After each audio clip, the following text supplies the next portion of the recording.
Politics on Sunday. Thank you for joining us. I am Femi Akonde.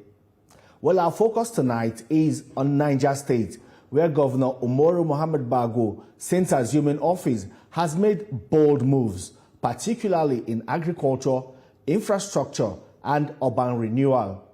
His flagship projects include the large-scale mechanized farming initiatives and a push for modernization, and also a push to modernize the state's capital, Minna.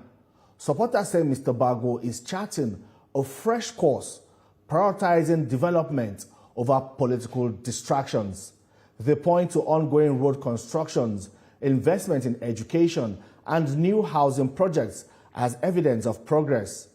But critics argue that political maneuvering and internal party battles are slowing momentum. Opposition voices insist that governance has taken a backseat to power struggles, leaving ordinary citizens uncertain about the real direction of the state. As Niger State balances between political dynamics and developmental strides, the question remains, will Governor Bago's legacy be defined by politics or by progress? Well, my guest today is the Executive Governor of Niger State, Governor Umaru Bago. He joined us live from Minna, the state's capital. Hello, Your Excellency. It's good to see you again. Hello, Femi. Good evening. Good evening, and thank you for joining us on the program. Well, Governor Bago, you're doing so much in your state. You know, they call you the farmer governor. There's so much happening in agriculture. There's so much happening in infrastructure. Many projects ongoing, from roads, bridges, and even rail. But you did the unthinkable recently by dissolving your cabinet. Won't this upset the apple cart? That's the apple cart, especially with regards to the kind of development you desire in the state. Won't this derail your developmental projects? Femi, thank you very much. First and foremost, you know, if you understand the politics of Niger State and how we are provided for, we have a zoning formula that the three senatorial districts produce governors every 8 years, and as it were, we are not threatened by any opposition. We are not threatened. We don't see any threat as far as we are concerned. And Niger State, I can tell you, and you can take it to the bank, is an APC state, 100%. And the support for the president is glaring. Everybody knows that it's the support of the president that has brought what we are enjoying now as infrastructural development. In agriculture, I have traveled the president to Brazil and other places. We have attracted a lot of investment to Niger State and Nigeria at large, in livestock, in crop production, in sugarcane production, in machineries. You know, I have been to John Deere, but we have the largest number of John Deere tractors now in Nigeria. You know, as a state, you know, the federal government is doing very, very well to support agriculture. So we've keyed into that. The prices of food are down, farmers are happy, inputs are provided. So we're not distracted by any of those politicking. So you say the dissolution of your cabinet will not slow down the pace of progress and development in the state? We have decided to build institutions, not people. So these institutions are there and they will stand the test of time. Commissioners are only appointed, you know, and this is a half-time review of our government. As such, we have decided to dissolve the cabinet. We're going to, in a few weeks or 1 month from now, we should be able to have new members of this cabinet. But the permanent secretaries are there, they are working. These are institutions. You know, what we've set as a goal as a government is for everybody, for transparency, for accountability. And the absence of a commissioner, even the absence of a governor, shouldn't stop anything, because it's a system that we have built or are building. Well, your decision to dissolve the cabinet, was it a performance-based test that was carried out and you found them wanting? That's why you decided to let them go? You know, as I said earlier, we had KPIs, key performance indicators for each of these ministries, and the commissioners were handed over. In fact, some of them were part of those who drafted these, terms of reference. So we've decided to dissolve them. Some have overperformed above, the threshold, and some have underperformed. We don't want to be vindictive to say a few of them should go, a few of them should stay. We've dissolved the entire cabinet. We're going to, some people may be lucky to be back into the cabinet, and some will be deployed to other places we have identified their strength to be at, and that's all. Well, Your Excellency, Niger State has not seen this kind of large-scale development that's ongoing now under your administration. But a lot of people fear that these projects are going on at the same time, the same pace across the state, not just the state capital. They say, isn't this doing too much? Like, couldn't you have done a scale of preference to prioritize some of these projects rather than doing all at the same time? Okay, I don't know why people are taking Panadol for my headache. If we didn't have the vision of what we have, we didn't have the resources, we wouldn't have ventured into what we are doing. We are happy with the economic policy of the president. It has given opportunity for us to access serious resources. So we have tripled our income, from the federation account. And again, through our agricultural initiative, we're also generating IGR. Our IGR has quadrupled from Niger State. We're hitting about 10 billion naira monthly. And these are initiatives and reforms we have brought in. So people who talk about what we are doing are just people who don't even understand where we're going to. They don't even understand what is governance. And yes, you've said it clearly, unprecedented infrastructure development we're doing. The secretariat of the state is being remodeled and rebuilt. The bridges are being built. Highways are being built. 84-kilometer stretch of Mina to Bida Road has been there forever. Now it's going to be a 4-lane, one of the best highways in Nigeria that we are building. So, and it's a toll facility. We're not expecting that the state government will use its resources to pay these roads. They are going to be tolled, and the agreement is that, okay, the Islamic Development Bank, Abu Dhabi funding that have brought in this fund have agreed to hold part of the toll, while Niger State holds part of the toll, and will pay over time. So people don't understand. They don't ask questions. Some of this infrastructural work we're doing, we have partners who believe in our vision, who have brought in resources like John Deere is partnering with us to provide mechanization. We have the Brazilians are partnering with us to provide extension services in agriculture. Embrapa is doing a lot of research. So beyond what people see. But it's not everything, you have to come and be telling people what you are doing. Your team is working. if people ask questions, you give them answers. But we are excited that people have noticed that we are doing a lot. So we're not going to be disappointed. We're not going to disappoint them, sorry. We're not going to disappoint anybody. By the grace of God, it's our prayer that in the next 1 year, 2 years, we'll have finished what we have started and start new groundbreaking. The modeling of the hospitals we are doing, you can see we have one of the best hospitals in Africa that, we have remodeled and we have rebuilt. We are building a teaching hospital.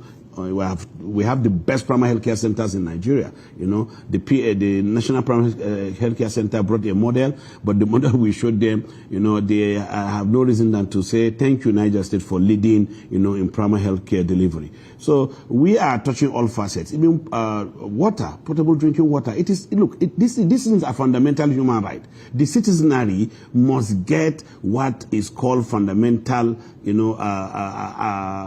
infrastructure. Roads, power, hospitals, schools, food. They are fundamental human rights. So the function of government is to make sure that this thing is brought to the people. So however we are going to do it, by the grace of God, we will do it so that our people can transition out of poverty, out of squalor, to prosperity. Yes, and you pointed out that, people do not understand and they do not ask questions. And it's good that you're explaining all of these now, because they say the projects you're embarking on in Niger State are quite ambitious. You even talked about a rail line from Abuja to Mina as part of our plans to even decongest Abuja and make a lot of people working in Abuja live in Mina. These are quite ambitious projects, I must say. And you have also acknowledged that, the federal allocation has tripled, because the fears, the fears expressed by people was that the state might be borrowing so much to do all of these projects. That's why, and now that you're saying it's the federal allocation and PPP, it's quite good to know. But are there also, would there also be these concerns about, borrowing? Is it legit? Do people have that? Is it good that they're expressing this kind of concerns that, the state should manage its resources and not resort to borrowing just to build all of this infrastructure? There is no problem in borrowing, but there are rudiments, and there are bodies to regulate borrowing. The DMO is a federal agency established by the Constitution to regulate borrowing. And once you reach your threshold, you cannot borrow. Banks will not give you money. So as far as we are concerned, we have not even reached, 20% of our supposed borrowing. But again, to that, why are people worried about borrowing? If you borrow money and you squander it lavishly, that will be a concern. But if I borrow money, now I've borrowed money from Islamic Development Bank, $188 million US, and I'm using it to do Minabida Road, and I have awarded contract to contractors that are working on that road, it's going to be tolled. Why is somebody worried? It's not going to be taken from Niger State FAC account allocation. The toll gate services will pay for that road. So these are the kind of PPP we are doing. We are talking about a rail line between Niger and Abuja. The feasibility is being done. We have seen that the place called FCT is getting congested. We have vast arable land. Agriculture will drive people, attract people to Niger State. Our road connectivity will drive people to Niger State.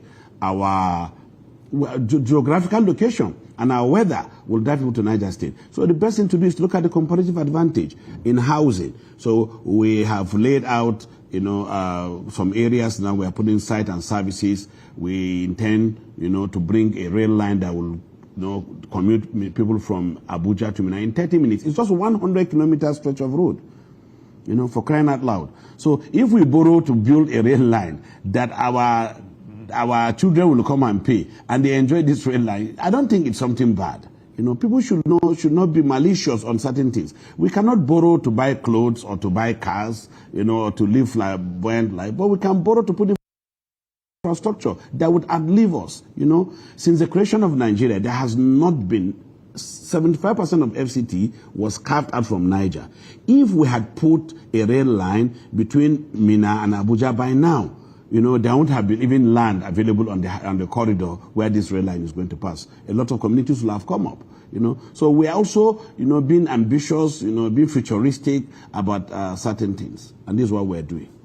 Well, Your Excellency, with all of these, if there is no security, this might just be effort in futility. You also know that Niger State is an agrarian state. You talked about the arable land, but there is a challenge for smallholder farmers. A lot of them cannot access their farms. It's not peculiar to Niger State, but there are a lot of farmers in Niger State. What's the situation, and how is the administration working with security agencies, helping these farmers to also improve their yields? I thank you for that question on security. These security issues didn't start today, and we have big land size. 11% of the total size of Nigeria is Niger State. I have a local government, but local government is bigger than the entire southeast Nigeria. So it has a reserve there, a forest reserve there, a wildlife reserve there, and those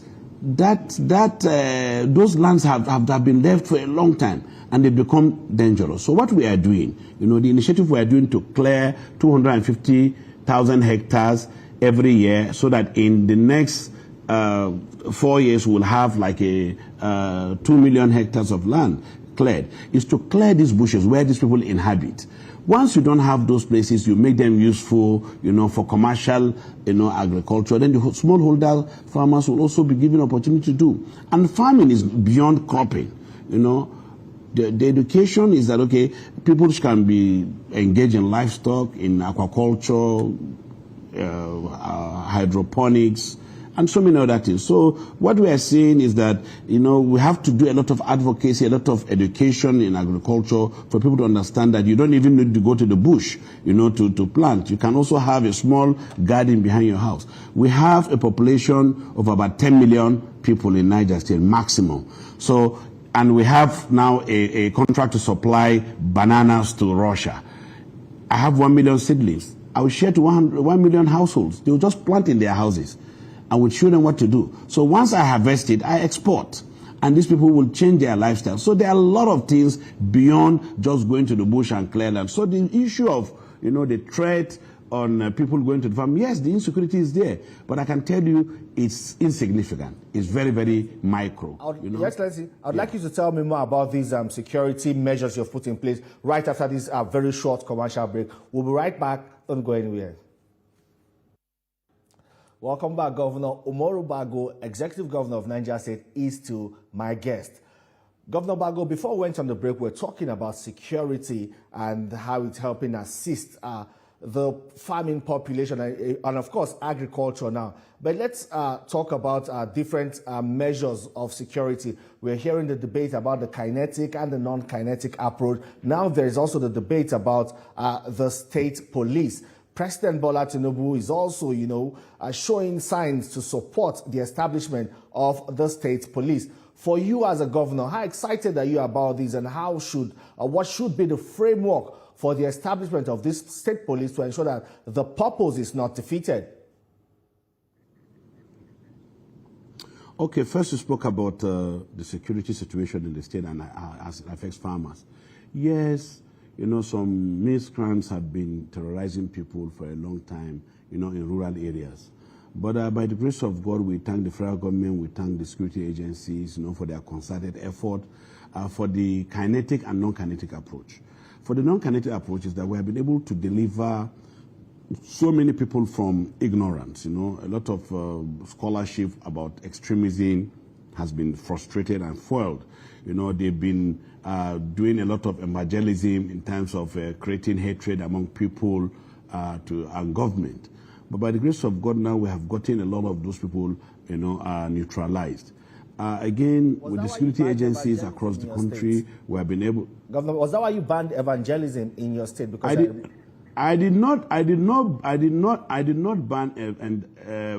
evangelism, and has nothing to do with this thing. No. The religious affairs said for anybody going to sermon on a Friday, he should bring his scriptures for review, and it's normal. Even in Saudi Arabia, it's done like that.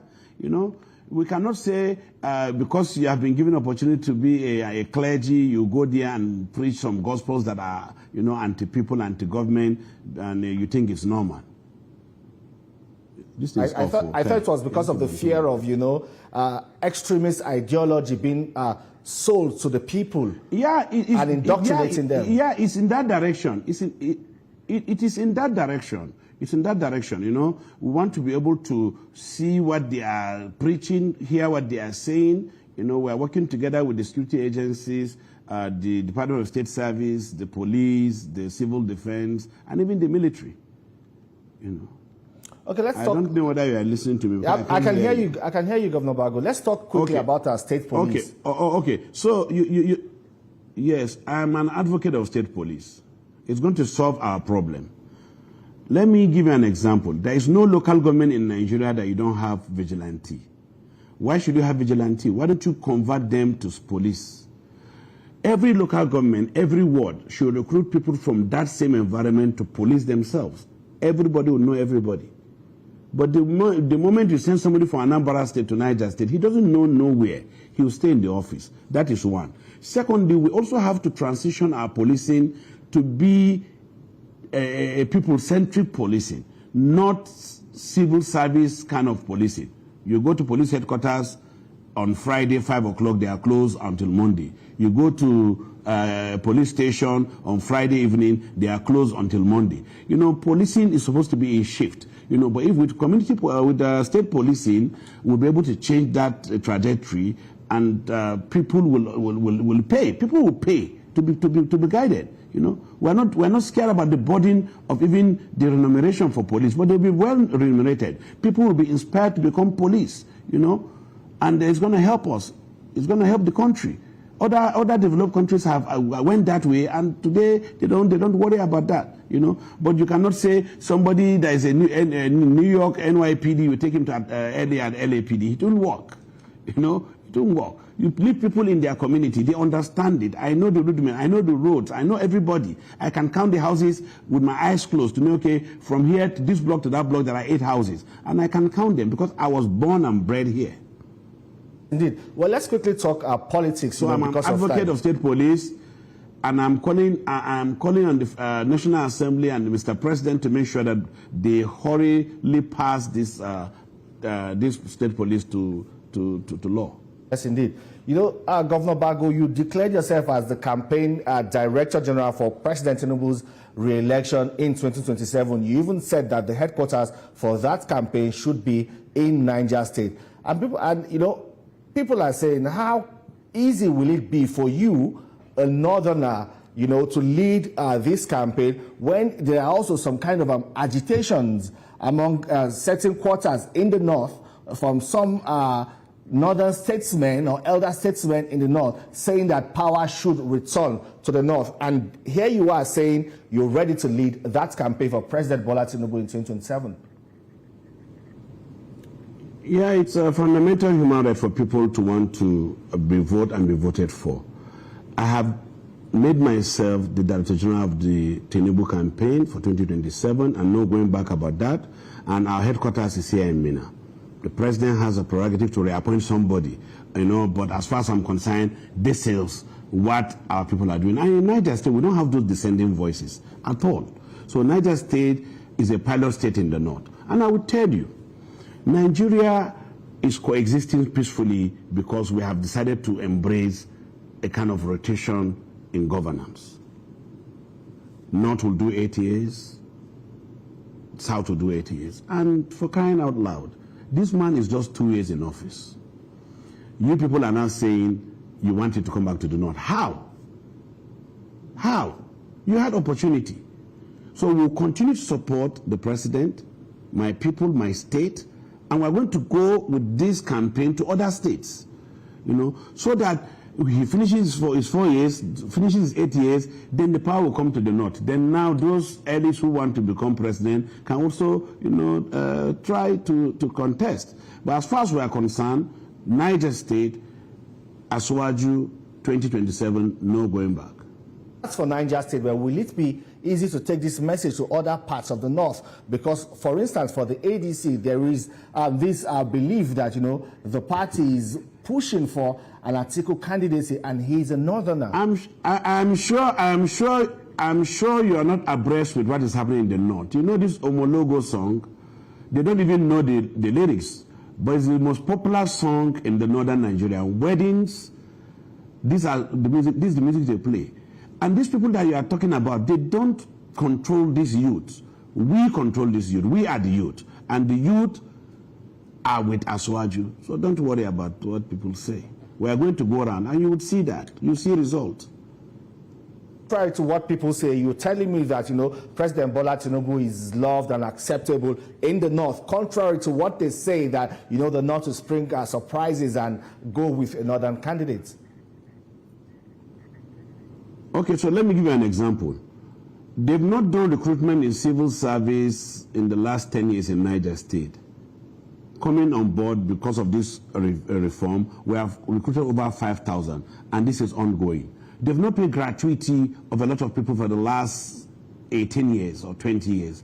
And we are defraying this liability because we have resources. We are building roads that have been abandoned for a long time. People are now owning houses. People are now owning farms. People are making money, marrying new wives. So who is going to tell them that the man that has made this possible for them to happen is not a good man? How? People have their reasons. People who were in the cartel of bunkering fuel or diverting subsidy money, they may not be happy. you know. But as far as we are concerned, this money that we're diverted have not been brought into the mainstream, and we're using it for the people. And people are excited. I just got back from Bida today. You see the mammoth crowd as if tomorrow was election. And I just went to celebrate with the emir. And everybody, the traditional institution, the religious organization, all, you know, they have keyed into this campaign ahead of 2027, because Niger State is going to have an election in November, local government elections in November. So, you know, we're doing campaign. And we have seen that even people from the opposition party are now decamping to come back to APC, because they've seen that the direction APC is going, it's about people, it's people-centric. What we are doing, we are building roads for them, irrespective of your party. Your streets are being tarred, you have solar street light deployed, you have power, more mass power supply than any other time. Some communities are off-grid, you know, they are off-grid. And they are happy. Even this government house is off-grid. So all these savings we are making, we are deploying it back to people, providing health services for them, providing schools for them. Their children are going to better schools, getting better uniforms. You know, these things cannot change overnight. But, you know, people have right, you know, to ask to be voted for. But I'm telling you, they'll just be wasting their time. Lastly, in 30 seconds, you know, you have admitted that President Bola Tinubu has done so much for not just Niger State, now the entire country, especially the sub-nationals. You see, allocation has tripled. But why has it been difficult for others to acknowledge what you're saying? Excellency. I don't think nobody is not acknowledging. Everybody is acknowledging. You've heard the minimum wage in Niger State is 80,000. You know, yeah, it's just politics. You know, people who are saying, you know, the minority will always have their say. You know, but they will not have their way. You know, so I'm sure it's a minority voice that is saying that. That's the beauty of democracy. They can say what they say, but I can reassure you by the grace of God, Aswaju 2027 constant. All right, thank you so much, Governor Umar Bago from Niger State. Thank you for your time on the program. I really appreciate your time. Well, that's all on the program today. You can see this episode again on TVC News YouTube channel. Thank you for watching. I am Femi Akonde. See you next time.